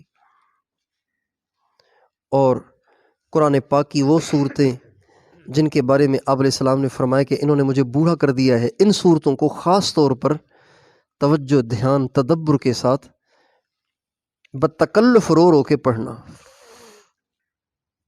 عجیب صورتیں ہیں یہ جن کے بارے میں آپ علیہ السلام نے فرمایا کہ انہوں نے مجھے بوڑھا کر دیا ہے، ان صورتوں کو تدبر کے ساتھ پڑھنے سے بھی ہمارے اندر اللہ کا خوف پیدا ہوگا۔ اور کتنی چیزیں ہو گئی؟ چوتھی چیز، اپنے گناہوں کو یاد رکھنا۔ انسان کی عادت ہے گناہ کر کے بھول جاتا ہے، گناہوں کو یاد رکھنا چاہیے، گناہوں کو یاد رکھنا۔ کبھی کبھی تنہائی میں بیٹھ کے اپنے آپ سے گنوانا، تو وہی ہے نا جس نے یہ کیا ہے، انسان نہ سنے کوئی بھی ورنہ وہ گواہ بن جائے گا، انسان نہ سنے، تنہائی میں اپنے آپ سے کہے وہی ہے نا، تو بازار میں جب جا رہا تھا اور سامنے سے عورت گزر رہی تھی، پتہ ہے نا تو نے کیا کیا کیا تھا، پتہ ہے نا کتنے سال تو گانے سنتا رہا ہے، ایک ایک لمحہ کتنا تو نے خوفناک گزارا ہے۔ اپنے آپ سے کہے، اپنے گناہوں کو یاد کرے۔ نمازیں تو نے آج شروع کی ہیں، کتنے برس ہا برس فجر میں مؤذن پکارتا رہا اور تو سوتا رہا، آج بڑا تو نیک بن گیا ہے، اپنے آپ سے کہے، بڑا بزرگ بنتا ہے تو۔ حضرت عمر اپنے آپ سے کہہ رہے ہیں اے عمر تو ذلیل تھا، اللہ نے تجھے عزت دی نا، آج ایک آدمی تیرے پاس آ رہا ہے فیصلہ کروانے کے لیے، تو اس کو مارتا ہے، ڈانٹتا ہے، تجھے اللہ کے سامنے پیش نہیں ہونا۔ اور پچھلے دنوں سنا ہے نا حضرت عمر رضی اللہ تعالیٰ عنہ ایک جگہ تنہائی میں کھڑے ہوئے تھے اور دیوار کے پرلی طرف ایک صحابی تھے، حضرت عبداللہ بن مسعود تھے غالباً، دیوار کے اس طرف یہ تھے، یہ سمجھ رہے تھے کہ میری آواز کوئی نہیں سن رہا، حضرت عمر سمجھ رہے تھے میری آواز کوئی نہیں سن رہا، اپنے آپ سے کہتے امیر المومنین اگر نجات نہ ہوئی تو کیا کرو گے؟ اپنے آپ سے کہہ رہے ہیں۔ اپنے گناہوں کو یاد کرنے سے بھی آخرت کی فکر پیدا ہوتی ہے۔ فضائل صدقات میں حضرت شیخ الحدیث مولانا محمد زکریا صاحب رحمۃ اللہ علیہ نے ایک نوجوان، ہاشمی نوجوان کا واقعہ لکھا ہے، وہ بڑا عیش پرست تھا، بڑا عیاش تھا، پیسہ بہت تھا، روزانہ رات کو اس کے ساتھ ایک نئی عورت ہوتی تھی، ساری رات گانے بجانے میں گزارتے تھے اور روز وہ زنا کرتا، روز وہ ناچ گانے کی محفل سجاتا، اس طرح اس کی زندگی گزر رہی تھی، شراب پیتا تھا۔ ایک دفعہ تنہا کھڑا ہوا تھا اپنے بالا خانے میں، تو دور سے ایک پتلی پتلی آواز، میٹھی میٹھی سریلی سریلی آواز اس کو سنائی دی۔ اپنے نوکروں سے کہا یہ کہاں سے آواز آ رہی ہے، ڈھونڈو کون ہے یہ، لے آؤ اس کو۔ ڈھونڈتے ڈھونڈتے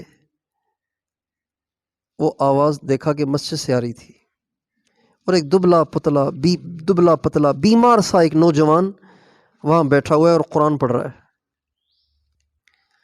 وہ بیچارہ دبلا پتلا کمزور سا، یہ اتنے سارے نوکر سارے اٹھا کے لے آئے اس کو اور لا کے کھڑا کر دیا، کہا آقا آپ کا حکم تھا، حاضر ہے۔ یہ آواز اس کی تھی۔ اچھا اس کی تھی آواز؟ کہاں؟ کہ کیا پڑھ رہے تھے تم؟ تو اس نے سورہ واقعہ پڑھ کے سنا دی، جہنم جنت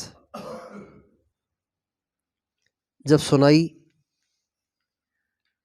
تو وہ رو رو کے بے حال ہو گیا۔ اس نے کہا بس کرو، اور پھر سجدے میں گر گیا، کہنے لگا اے اللہ جو کچھ کیا اس کی معافی دے دے، اب نہیں کروں گا۔ توبہ طائب ہو گیا، اپنے سارے نوکروں کو بلایا، کہا جاؤ سب آزاد ہو، مال پیسہ منگوایا، سارا صدقہ کر دیا۔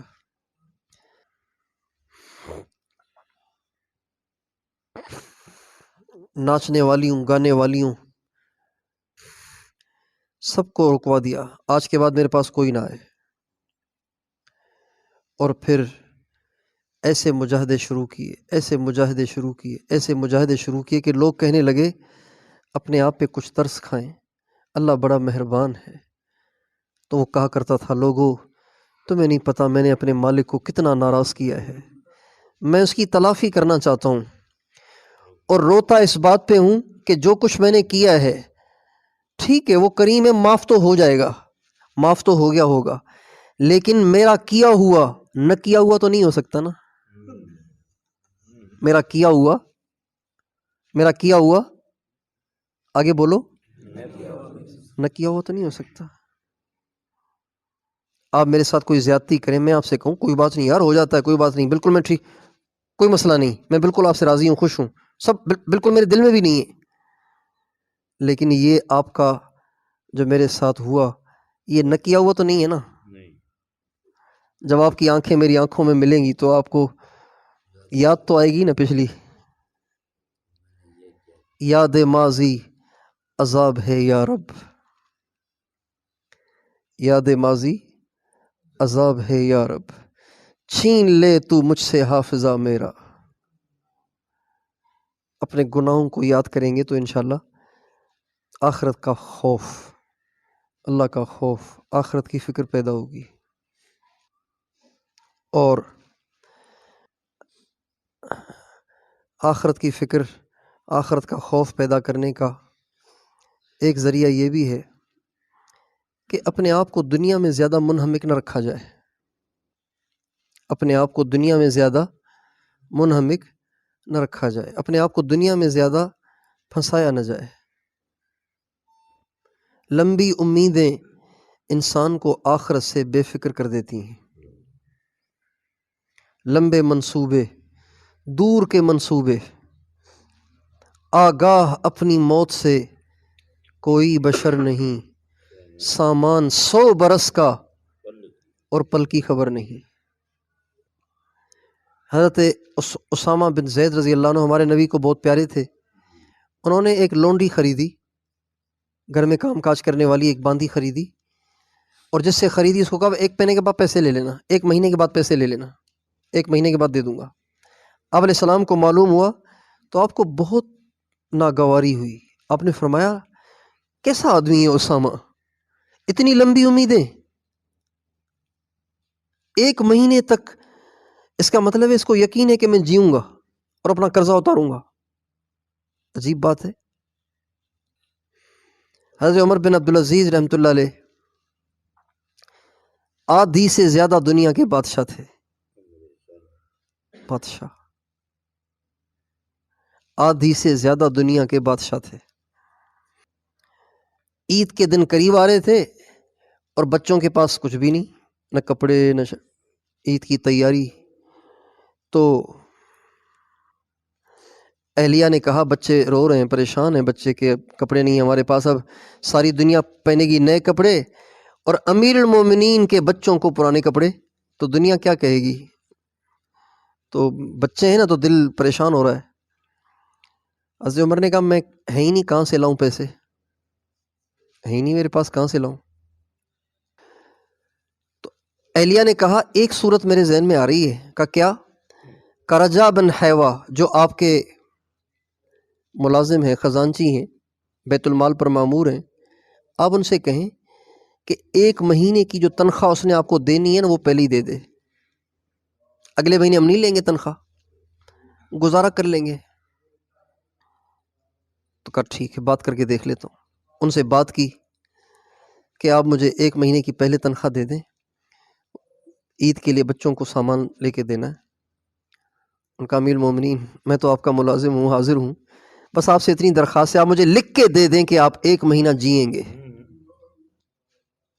اگر آپ نے تنخواہ لے لی اور ڈیوٹی نہ دی تو چلے گئے دنیا سے، ڈیوٹی نہ دی تو پھر کیا ہوگا؟ اجتماعی مال ہے، کوئی جاگیر تھوڑی ہے آپ کی۔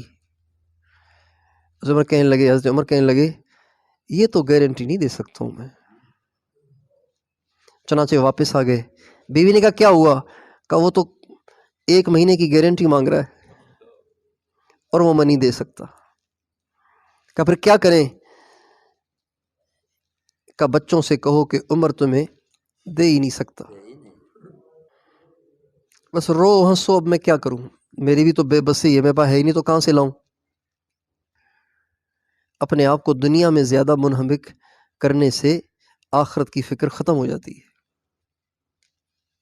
اس لیے ہمارے نبی اپنے پاس مال جمع نہیں رکھتے تھے، جو آیا فوراً بھیج دیتے آگے، جو آتا فوراً آگے بھیج دیتے، جو آتا فوراً بھیج دیتے، یعنی تقسیم کر دیتے تھے۔ اچھا گھر نہیں بنایا کہیں یہیں نہ دل لگ جائے، اچھا بستر نہیں اپنایا، اچھے کپڑے نہیں پہنے، ایک جوڑا رکھا ہوا تھا اچھا مہمانوں کے لیے، دور کے لوگ آتے تھے نا، وفد نئے لوگ مسلمان ہونے کے لیے دور کے آتے تھے، تو ان کے لیے آپ اچھا لباس زیب تن فرما کے باہر نکلتے تھے تاکہ مہمانوں کو دیکھ کے وحشت نہ ہو کہ یار کیسا نبی ہے، کپڑے بھی نہیں ہیں اس کے پاس، کپڑے نہیں، گھر نہیں، سواری نہیں، گدھے پہ سواری کرتے تھے، زندگی میں گھوڑے پہ کم کی، اونٹنی پہ کم کی، گدھے پہ زیادہ کی۔ اس سے آخرت کی فکر پیدا ہوگی اور اس کا خوف پیدا ہوگا۔ دنیا میں زیادہ منہمک رہنے سے دنیا کی محبت آتی ہے، آخرت کی فکر ختم ہو جاتی ہے۔ اگلی بات، آخرت کی فکر پیدا کرنے کے لیے، اللہ کا خوف پیدا کرنے کے لیے اللہ تعالیٰ سے اپنی دعاؤں میں صرف دنیا کو، ہم تو صرف دنیا ہی مانگتے ہیں نا، صرف دنیا مانگتے ہیں، یہ مسئلہ، یہ مسئلہ، یہ مسئلہ، اپنی دعاؤں میں پہلے آخرت کو مانگا جائے، اور ہر پریشانی، آخرت کی ہر پریشانی کا نام لے کے، یا اللہ جب موت کا وقت آئے تو کلمہ نہ چھیننا، کلمہ جاری کر دینا، یا اللہ جب موت کا وقت آئے تو موت کی سختی سے بچانا،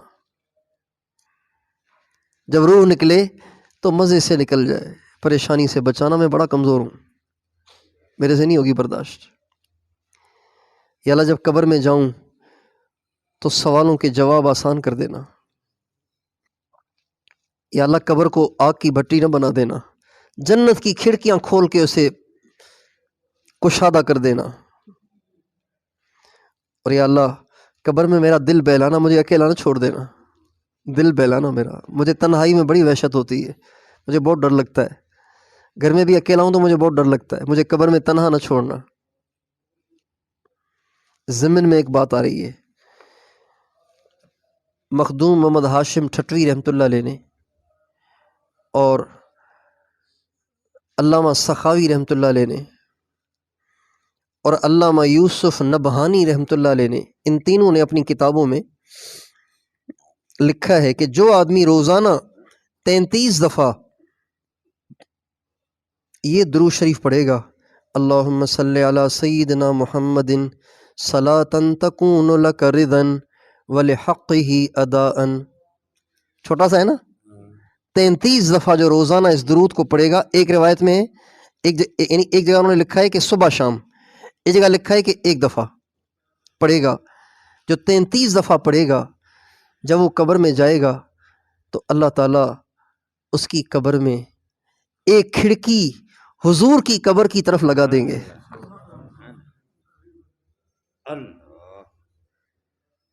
میرا خیال ہے جنت کی کھڑکی کھلنے سے بڑا انعام ہے یہ. کیا خیال ہے؟ بتاؤ بھائی، یہ انعام جنت کی کھڑکی کھلنے سے زیادہ ہے کہ نہیں؟ جنت کی کھڑکی کھل بھی گئی تو کیا نظر آئے گا وہاں سے؟ حور نظر آئے گی نا، غلمان نظر آئیں گے، درخت نظر آئیں گے، ٹھنڈی ٹھنڈی ہوائیں آئیں گی. لیکن اگر حضور کی قبر کی طرف کھڑکی کھل گئی تو کون نظر آئیں گے؟ اور حور تو کیا اللہ کے علاوہ سب سے اونچے ہیں. اس کو ہم دعاؤں میں مانگیں، یا اللہ قبر میں تنہا نہیں چھوڑنا مجھے. یا اللہ قیامت کے دن جو لوگ اٹھیں گے نا قبروں سے، تو کچھ کے چہرے سیاہ ہوں گے، چیخ رہے ہوں گے، ہائے من بعثنا من مرقدنا ھذا ما وعد الرحمن وصدق المرسلون. ہم تو بڑے آرام سے قبر میں پڑے ہوئے تھے، کس نے اٹھا دیا؟ ہم تو تباہ ہو گئے، برباد ہو گئے. اور پھر فرشتے مار مار کے ان کو محشر کی طرف لے جائیں گے. یا اللہ. اور کچھ ایسے ہوں گے جب قبروں سے نکلیں گے تو سواریاں تیار ہوں گی، فرشتے کہیں گے آئیے تشریف رکھیے، دولہے کی طرح اس کو. ہمارے ہاں سندھ میں پہلے، اب بھی کہیں کہیں پہلے دولہے کی سرگس ہوتی تھی. سرگس کا مطلب یہ ہے کہ جب نکاح ہو جاتا نا، حال میں نکاح ہوتا تھا، اور پھر جب رخصتی کے لیے جاتے تھے تو دولہے کے لیے باہر گھوڑا سجا کے باہر کھڑا کرتے تھے، اور وہ دولہا گھوڑے پہ بیٹھتا اور اس کے چاروں طرف لوگ ڈانس کرتے ہوئے چلتے تھے دلہن کے گھر کی طرف. ڈھول والے ڈھول بجا رہے ہوتے تھے، شہنائیوں والے شہنائیاں بجا رہے ہوتے تھے، اور سارے لوگ ڈانس کر رہے ہوتے تھے، اور وہ گھوڑے پہ بیٹھا ہوتا تھا. میرے بڑے بھائی کی شادی بھی ایسی ہوئی، میں چھوٹا تھا تو مجھے بھی اس کے گھوڑے پہ بٹھایا تھا. میرے والد صاحب کے ایک دوست تھے، اس کی بھی شادی ایسے ہوئی تو مجھے اس کے ساتھ بھی بٹھایا گھوڑے پہ. تو وہ کوئی نالی آ گئی، گھوڑا گر گیا تو میں بھی گر گیا. یہی کالونی میں، طالب مولا کالونی میں، گھوڑے کو لگی ٹھوکر، میں بھی تڑاک سے نیچے. دولہے کی ساری زیب و زینت آگے پیچھے ہو گئی. یوم نحشر المتقین الی الرحمن وفدا. سواریوں پہ بٹھا کے محشر میں لے جائیں گے، پیدل نہیں جائیں گے. یا اللہ مہربانی کرنا، میرے لیے بھی کوئی ہلکی پھلکی بھیج دینا. محشر میں پیشی ہوگی تو پسینے میں ڈوب رہے ہوں گے، اور کچھ موتیوں کے ممبروں پہ بیٹھے مزے کر رہے ہوں گے، مشک کے ٹیلوں پہ ٹہل رہے ہوں گے. یا اللہ مجھے ان میں نہ بنانا جو پسینوں میں ڈوب رہے ہوں، مجھے ان میں بنانا جو نور کے ممبروں پر، موتیوں کے ممبروں پر اور مشک کے ٹیلوں پہ ہوں. میں اس لائق نہیں ہوں، میں تو تیرے فضل پہ نظر رکھ کے کہہ رہا ہوں. اور اس کے بعد پھر حساب شروع ہوگا، پوچھ گچھ شروع ہوگی. ہمارے نبی فرماتے ہیں جس سے پوچھ گچھ ہوگی تو وہ مارا گیا. کچھ لوگ ایسے ہوں گے ان کو سامنے پیش کیا جائے گا، اللہ تعالیٰ کہیں گے کھولو کیا کیا کیا اس نے، ایک ایک بات پڑھ کے سناؤ. ایک بات پڑھی جائے گی، اللہ کہیں گے کیوں بھائی یہ کیوں کیا تم نے، کیوں کیا تھا؟ یہ آنکھیں تیری ذاتی تھیں، اپنی تھیں؟ یہ تیری زبان اپنی تھی؟ کیوں کیا تھا تم نے یہ؟ اب کوئی جواب نہیں دے سکے گا، ایک ہی پہ مارا جائے گا. اور کچھ ایسے ہوں گے جب وہ آئیں گے ان کے اعمال نامے پیش ہوں گے، اللہ کہیں گے جانے دو، آگے چلو. چیک پوسٹوں پہ جاتے ہیں نا، چیک پوسٹوں سے گزرتے ہیں نا، تو کوچوں میں شناختی کارڈ چیک کرتے ہیں. آج کل باہر ملکوں میں پاسپورٹ چیک کرتے ہیں، یہاں شناختی کارڈ چیک کرتے ہیں. ہم یمن میں تھے تو چونکہ حالات وہاں ٹھیک نہیں تھے، 2013 میں نئے نئے حالات خراب ہونا شروع ہوئے تھے، تو ہر جگہ چیک پوسٹیں، ہر جگہ چیکنگ، ہر گاڑی کے ہر آدمی کی چیکنگ. لیکن جب ہم گزرتے تھے تو دور سے چیک پوسٹ والا کہتا تھا اصحاب الدعوہ، بھئی یہ تبلیغ والے جانے دو. نہ گاڑی کھڑی کرتے تھے. اسپیڈ تو وہ سلو کر لیتا تھا ڈرائیور، جو کہ وہ قانون تھا، لیکن وہ گاڑی کھڑی نہیں ہونے دیتا تھا. وہ کہتا تھا اصحاب الدعوہ، ہاتھ کے اشارے سے جانے دو. تو کچھ لوگ ایسے ہوں گے جب قیامت کے دن پیش ہوں گے، اللہ کہیں گے جانے دو. یا اللہ مجھے بھی ان میں سے بنا. یہی وہ لوگ ہوں گے جن کے بارے میں آپ علیہ السلام فرماتے ہیں میری امت میں سے 70,000 بغیر حساب کے جنت میں جائیں گے. صحابہ بہت غمگین ہو گئے، کہنے لگے اتنی بڑی امت صرف 70,000، تو ہمارا باقیوں کا کیا ہوگا؟ تو فرمایا ان میں سے ایک 70,000 کو لے کر جائے گا. صحابہ نے پوچھا وہ کون ہوں گے؟ فرمایا وہ ہوں گے جو تعویذ اور ٹونے نہیں کرتے ہوں گے. کیا نہیں کرتے ہوں گے؟ تعویذ اور ٹونے نہیں کرتے ہوں گے، صرف اللہ پہ بھروسہ کرتے ہوں گے. اللہ کافی ہے بس. وہ ہوں گے جن سے اللہ پوچھے گا نہیں آگے چلو. تو اللہ کا خوف، آخرت کی فکر پیدا کرنے کا ایک سبب یہ بھی ہے کہ ہم اپنی دعاؤں میں آخرت کی ہر منزل کو دہرائیں اور اس میں اللہ سے آسانی مانگیں. پھر اعمال نامے اڑیں گے، پتہ نہیں کسی عرش کے نیچے سارے اعمال نامے جمع، ساری دنیا کے انسانوں کے اعمال نامے کہاں جمع ہوں گے؟ عرش کے نیچے. پھر اللہ کی طرف سے حکم ہوگا، ایک ہوا چلے گی، اس ہوا اتنی تیز ہوگی کہ وہ سارے اعمال نامے کوئی ایسا اعمال نامہ تھوڑی ہوگا کتاب جیسا، مشرق سے مغرب میں پھیلے ہوئے ہوں گے. ایک اعمال نامہ مشرق سے مغرب میں پھیلا ہوا ہوگا، لیکن عرش تو بہت بڑا ہے. تو وہ اعمال نامے ایسی ہوا چلے گی کہ اڑیں گے. اب اڑیں گے تو کسی کو پتہ نہیں ہوگا کہ میرا کہاں ہے اور میرا ادھر آنا ہے یا ادھر آنا ہے. اتنی اسپیڈ سے آئے گا. جب کوئی میزائل پھینکا جاتا ہے تو جن کی طرف پھینکا جاتا ہے ان کو پتہ ہوتا ہے کہ کہاں آنا ہے، کہاں. اچانک ہی دھماکہ ہو جاتا ہے. گولی آتی ہے، جب گولی پھینکی جاتی ہے تو ایسے ہو سکتا ہے کہ جس کی طرف گولی آئی ہے وہ اپنے جسم کو ہٹا کے اپنا ہاتھ پیش کر دے. وہ تو لاٹھی کے سامنے پیش کر سکتا ہے، گولی کی تو اسپیڈ ہی اتنی ہوتی ہے کہ نظر ہی نہیں آتی. اس طرح اعمال نامے اتنی اسپیڈ سے آئیں گے کہ ایک دم کسی کے دائیں میں ہوں گے، کسی کے بائیں میں ہوں گے. جس کے دائیں میں ہوں گے وہ کہے گا ہا اقرؤوا کتابیہ انی ظننت انی ملاق حسابیہ.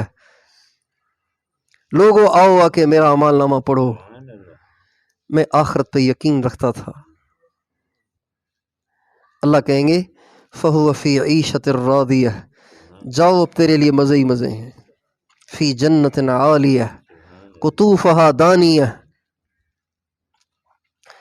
اور جس کے بائیں ہاتھ میں اعمال نامے ملے گا تو وہ چیخے گا یا لیتہا کانت القاضی یا لیتنی لم اوت کتابیہ ولم ادر ما حسابیہ یا لیتہا کانت القاضیہ ما اغنا عنی مالیہ ہلک عنی سلطانیہ. ہائے کاش میرا اعمال نامہ میرے ہاتھ میں ہی نہ آتا اور مجھے پتہ ہی نہ چلتا کہ اس میں کیا ہے. اور اے کاش کہ موت کے بعد میں دوبارہ زندہ نہ ہوتا بلکہ موت سے میں ہمیشہ کے لیے مر جاتا. ان سارے مناظر کو دعاؤں میں دہرائیں اور اللہ سے آسانی مانگیں. اس سے بھی آخرت کی فکر پیدا ہوگی، اللہ کا خوف پیدا ہوگا. اور ایک اس کا ذریعہ یہ ہے کہ آخرت کے ہر وقت تذکرے کیے جائیں. ہر وقت آخرت کے تذکرے، ہر وقت آخرت کے تذکرے، دنیا کی بات ہی نہیں. یار یہ گاڑی کتنے کی لی ہے؟ بڑا ماشاءاللہ بڑی اچھی گاڑی ہے یار، یہ چھوڑ دیں. ماشاءاللہ یہ کیا حساب ہے، کتنے کا میٹر ہے یہ؟ ماشاءاللہ بڑا اچھا کپڑا ہے یار، یہ چھوڑ دیں. عجیب، بڑی بہترین تعمیر ہے.